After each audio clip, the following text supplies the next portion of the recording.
Hello नमस्कार दोस्तों। तो आज के इस वीडियो में आप यहाँ पर देखने वाले हैं जीके के 30 महत्वपूर्ण प्रश्न जो आपके सभी परीक्षाओं के लिए महत्वपूर्ण हो सकते हैं। देखिए हम लोग स्टार्ट कर लेते हैं प्रश्न संख्या 1 से। सबसे पहले यहाँ पे प्रश्न आपको पूछा जा रहा है कि ब्रिटिश ईस्ट इंडिया कंपनी की स्थापना कब हुई थी। करेक्ट आंसर आपका हो जाएगा 1600 ईस्वी में ब्रिटिश ईस्ट इंडिया कंपनी की स्थापना की गई थी। अगला प्रश्न देखिए, राज्यसभा के सदस्यों का चुनाव कितने वर्षों पर होता है।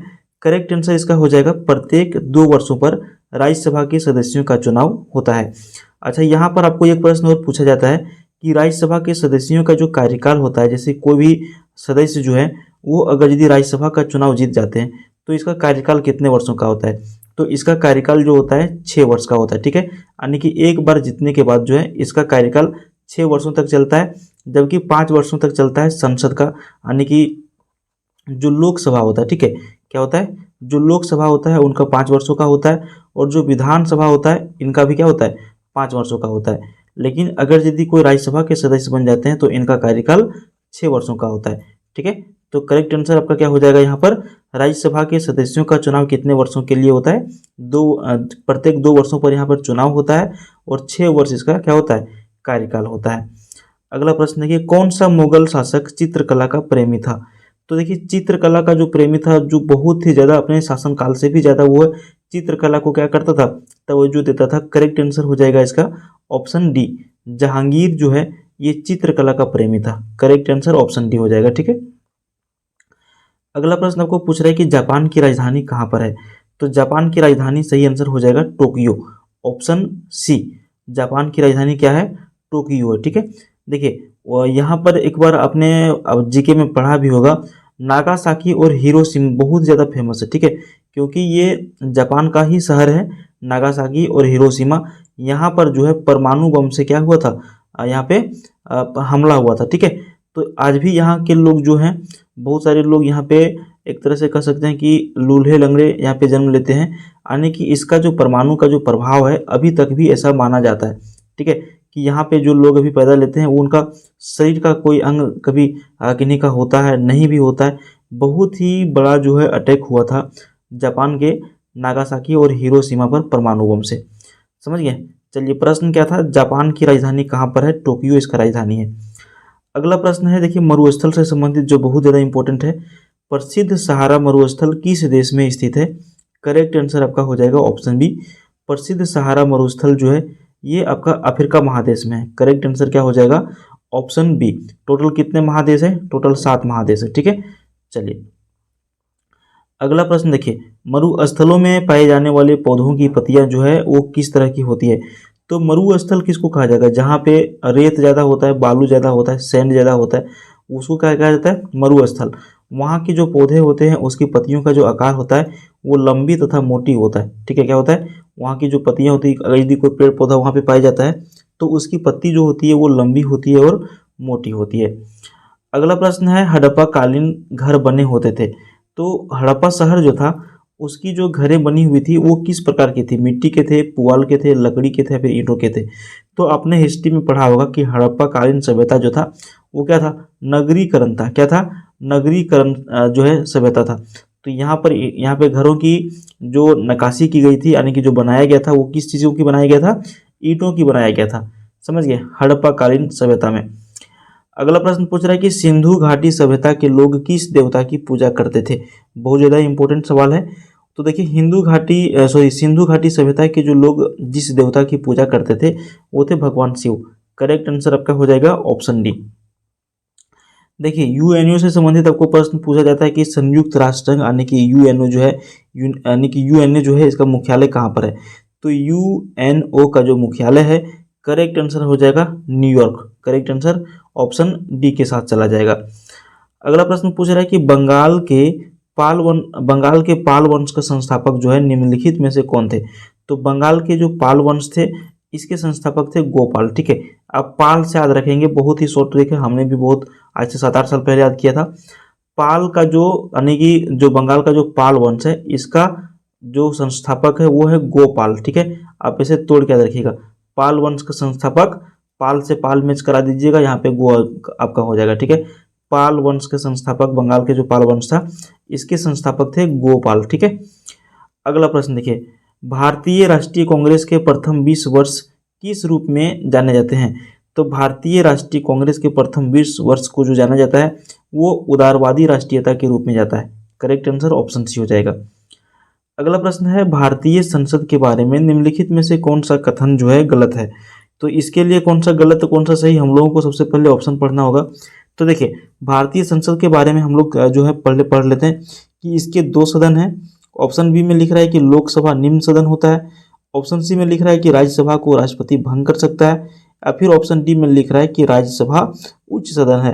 प्रश्न को एक बार हम लोग फिर रिपीट करते हैं कि भारतीय संसद के बारे में निम्नलिखित में से कौन सा कथन बिल्कुल गलत है? तो बिल्कुल गलत यहाँ पर हो जाएगा, राज्यसभा को राष्ट्रपति भंग कर सकते हैं, ये बिल्कुल गलत है। राज्यसभा जो है कभी भंग ना होने वाला चीज़ है। ठीक है, प्रत्येक 2 वर्ष में चुनाव होते हैं, जितने लोग खाली करते हैं उतने फिर से नए क्या होते हैं, चुन लिए जाते हैं। तो यहाँ पर राज्यसभा को कभी भंग नहीं किया जा सकता है। लेकिन यहाँ पर देखिए इसके 2 सदन है, बिल्कुल 2 सदन है, उच्च सदन और निम्न सदन, यानी कि राज्यसभा और लोकसभा, ये भी बिल्कुल सही है। लोकसभा निम्न सदन में आता है, ये भी सही है। राज्यसभा उच्च सदन में आता है, ये बिल्कुल सही है।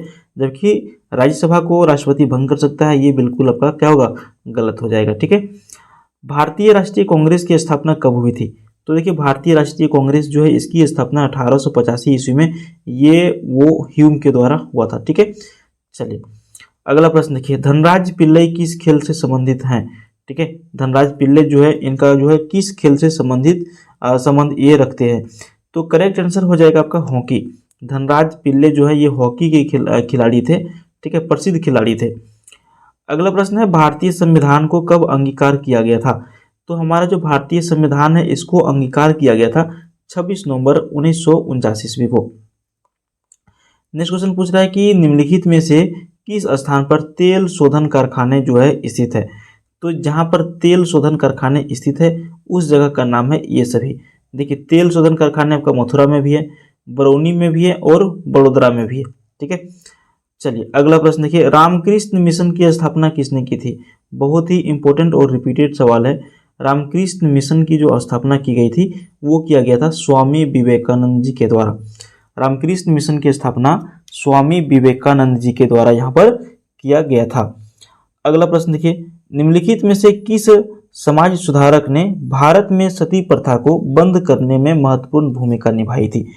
तो यहाँ पर हमारे जो भारत जो है यहाँ पर पहले क्या था ना कि सती प्रथा चलता था, यानी कि अगर यदि किसी की पति मर जाए तो वहाँ पे उस स्त्री को उस चिता में खुद को क्या होता था, जलाना होता था। ठीक है, तो एक तरह से ये कह सकते हैं कि बहुत अच्छा प्रथा नहीं था और इसको जो है पूर्ण तरीके से बंद करने का काम जो किया, ठीक है, समाज सुधार में भारत में सती प्रथा को बंद करने में महत्वपूर्ण भूमिका जिन्होंने निभाया वो व्यक्ति थे आपका राजा Ram Mohan Roy. Correct answer option B हो जाएगा। आपको अगला प्रश्न पूछ रहा है कि निम्नलिखित में से कौन मौलिक अधिकार नहीं है? 4 ऑप्शन आपके सामने है, धर्म की स्वतंत्रता, शिक्षा एवं संस्कृति की स्वतंत्रता, प्राण और दैहिक स्वतंत्रता, या फिर ऑप्शन डी में आपको पूछ रहा है शोषण करने की स्वतंत्रता। अच्छा, आप ये बताइए, ये जो ऑप्शन दिए गए हैं आप में सभी लोग यहाँ पे इस ऑप्शन को छांट लिए होंगे कि भैया शोषण करने की स्वतंत्रता किसी के पास नहीं है। ठीक है, तो ये हमारा मौलिक अधिकार कैसे हो गया? हमारा मौलिक अधिकार बिल्कुल नहीं है। हाँ, हमारा मौलिक अधिकार है धर्म की स्वतंत्रता। अगर यदि हम जिस धर्म से आते हैं उस धर्म को हमें मानने की स्वतंत्रता है, हमारा ये मौलिक अधिकार है। हमें शिक्षा हर जगह मिलनी चाहिए, इसको हमें जो है ये कोई रोक नहीं सकता। संस्कृति के बारे में कोई रोक नहीं सकता। प्राण और दैहिक स्वतंत्रता, इसका मतलब ये होता है कि हमें अपना प्राण बचाने की भी स्वतंत्रता है, लेकिन किसी का शोषण करने की स्वतंत्रता हमें नहीं है, इसलिए ये हमारा मौलिक अधिकार नहीं है। क्लियर हो गया आपका? अगला प्रश्न देखिए, किस सिख गुरु को सच्चा बादशाह कहा जाता है? ठीक है, एक सिख गुरु थे जिनको सच्चा बादशाह के नाम से जाना जाता था, ये हो जाएगा गुरु तेग बहादुर। गुरु तेग बहादुर जो थे इनको सच्चा बादशाह के नाम से जाना जाता था। अगला प्रश्न यहाँ पे देखिए, भारत का सर्वोच्च न्यायालय जो है यानी कि जो सुप्रीम कोर्ट है, कानून या तथ्य के विषय में राष्ट्रपति को सलाह देता है कब? तो यहाँ पर इसका करेक्ट आंसर हो जाएगा केवल तब जब वह सलाह मांगता है, यानी कि जो हमारा सुप्रीम कोर्ट है, सुप्रीम कोर्ट राष्ट्रपति को तभी सलाह दे सकता है जब राष्ट्रपति उसको अपना सलाह मांगे। ठीक है, ये अदरवाइज ये अपना स्वेच्छा से या फिर किसी भी मसले में सुप्रीम कोर्ट राष्ट्रपति को सलाह नहीं दे सकता बिना परमिशन के, बिना मांगे। अगला प्रश्न है कि बृहत्तर हिमालय या फिर ग्रेटर हिमालय का दूसरा नाम क्या है। करेक्ट आंसर आपका हो जाएगा option B Himadri. Greater Himalaya जो है इसका दूसरा नाम क्या है, हिमाद्री है। नेक्स्ट क्वेश्चन पूछ रहा है कि निम्नलिखित में से कौन मौलिक अधिकार नहीं है। ठीक है, ये प्रश्न भी हम लोगों ने जस्ट कंप्लीट कर लिया है। शोषण करने का जो अधिकार है, ये स्वतंत्रता जो ये बिल्कुल हमारा मौलिक अधिकार नहीं है। अगला प्रश्न पूछ रहा है कि सर आइजैक न्यूटन ने निम्नलिखित में से किस क्षेत्र में ख्याति अर्जित की है। तो सर आइजैक न्यूटन जो थे, इन्होंने जो है विज्ञान के क्षेत्र में ख्याति अर्जन किया है। ठीक है, विज्ञान से संबंधित है ये सर आइजैक न्यूटन। अगला प्रश्न पूछ रहा है निम्नलिखित में से कौन सी भारतीय नदी पूर्व से पश्चिम की ओर नहीं बहती है। इसके लिए आपको तुरंत मैप बनाना होगा। ये हमारा दक्षिणी भाग हो गया, ये हमारा उत्तर हो गया, ये हमारा बांग्लादेश तरफ, ये हमारा पूर्वी, और ये हमारा गुजरात पश्चिमी हो गया। ठीक है, अब देखिए मैप पर नहीं जाइएगा, बस ऐसे समझाने के लिए। निम्नलिखित में से कौन सी भारतीय नदी पूर्व से पश्चिम की ओर नहीं बहती है, यानी कि ऐसे ये नहीं बहती है। नर्मदा, ताप्ती, लूनी या फिर कावेरी। करेक्ट आंसर आपका होगा कावेरी नदी जो है ये पूर्व से पश्चिम की ओर नहीं बहती है। अगला प्रश्न की ओर बढ़ते हैं। सौर मंडल का सबसे बड़ा ग्रह जो है आपको आंसर देना है। तो सौर मंडल का सबसे बड़ा ग्रह जो है बृहस्पति है। ठीक है, सौर मंडल का सबसे बड़ा ग्रह बृहस्पति है। अगला प्रश्न है प्रशांत एवं अटलांटिक महासागर को जोड़ने वाली जो नहर है उस नहर का नाम क्या है। तो प्रशांत एवं अटलांटिक महासागर को जो जोड़ने का काम करती है ये पनामा नहर है। ठीक है, अगला प्रश्न देखिए निम्नलिखित में से कौन सा देश भारत का पड़ोसी है। तो चीन है, थाईलैंड है, कंबोडिया है या फिर साइप्रस है। तो यहाँ पर जो भारत का पड़ोसी देश है सभी लोगों को पता है, चीन बिल्कुल सही आंसर हो जाएगा, भारत का पड़ोसी देश है। अगला प्रश्न है बीजों के अंकुरण के लिए सामान्यतः निम्न में से किसकी आवश्यकता नहीं होती है। तो बीज के अंकुरण में जिस चीज की आवश्यकता नहीं होती है वो है प्रकाश। बिना प्रकाश के बीज में अंकुरण हो सकता है, लेकिन पानी, हवा और ताप इसको क्या चाहिए, जरूरी है इसके लिए। ठीक है, अगला प्रश्न है कि सर्प का विष मानव शरीर के किस अंग पर प्रभाव डालता है। तो मान के चलिए किसी व्यक्ति को अगर यदि सर्प ने डस लिया, ठीक है, सांप ने किसी व्यक्ति को यदि काट लिया है, तो मानव शरीर के ऊपर इसका जो है असर कहाँ पर पड़ेगा। तो ये तंत्रिका तंत्र जो है सबसे पहले इसको खराब करता है। इसी के ऊपर जो है मानव शरीर के ऊपर जो है ये क्या करता है, अपना प्रभाव छोड़ देता है सर्प का विष।